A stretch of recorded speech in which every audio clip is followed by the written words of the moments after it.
Begitulah kira-kira Allah Taala hana pri-pri pegahaba hana piuh matakat pi. Mana ada yang kibang pegah hana piuh ko nyan ti phượt ko. Có lagi katanya dia kan ti phượt tu kalam.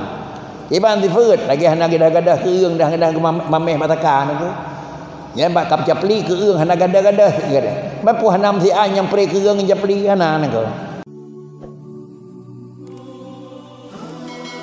Peristiwa yang menyangkut dengan Musa alaihi salatu wassalam. Katanya yakin betul yang bahwa Allah Ta'ala zat yang punya kalam. Zat Allah sabah zat yang punya kalam. Terbukti Allah nak kalam, kallamallahu Musa taklima. Allah ada perkataan na tutu Tuhan. Tutu Allah Ta'ala kadim. Lagi zat kadim, semua sifat kadim nengku. พื่อmana? Hana Tuhan tutu terlihat kahana le iem. Hana Allah Ta'ala merutu karena dang-dang iem. Beda dengan katanya. Pakan dah pegah haba karena kahana le ta iem. Pakan pegah haba karena galam ta iem. Dia Allah Ta'ala pakan dah pegah haba sifat neng. Pu karena hana le na iem kan. Atau pu karena dang-dang na iem. Yang pikan nengko. Kalau demikian hana zaman yang Allah hana merutu saya sabi. Kemudian adalah bawatan Nabiullah Musa kallamallahu Musa taklima. Innani anallah la ilaha illa ana. Bet dianggap nyen phom tu Tuhan nó có niệm. Ku chi nyen phonดื้อ wa Nabi Musa ne. Kuดื้อni dengar tu Tuhan ne ko.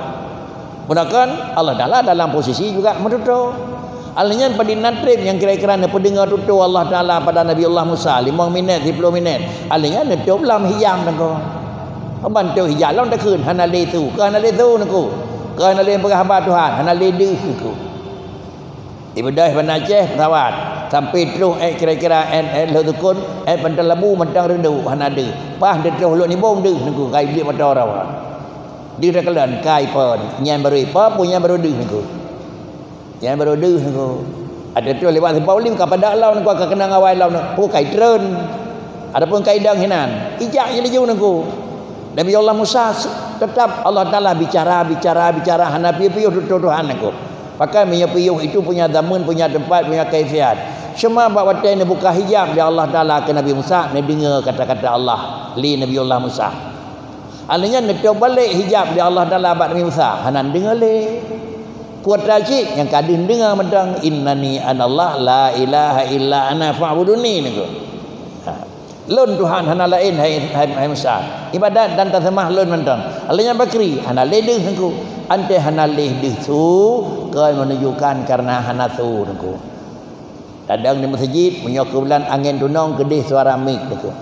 Pegah haba pengumuman di masjid kalau habis nengku. Tetapi urang yang belah redih karena angin kai putar balik kedih hana deh nengku. Ka ke piyuh masjid hana piyuh nengku. Habanya pegah dal pegah sa nengku maka hana deh angin kai balik kedih nengku. Tiga seti kadih lam nak kagak pegah balam kadih lam nak kai kita angin gede nak. Begitulah kira-kira Allah Taala hana pri-pri pegah haba hana piuh matakat pi. Mana ada yang kibang pegah hana piuh nak nyan ti phượt ko. Có lagi katanya dia kan ti phượt tu kalam. Kibang ti phượt lagi hana gadah-gadah ke ương dah gadah mameh mataka nak.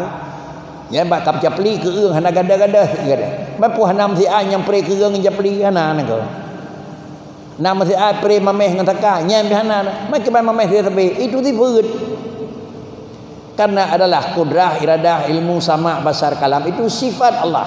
Tidak pernah lekang sifat dengan Allah Ta'ala.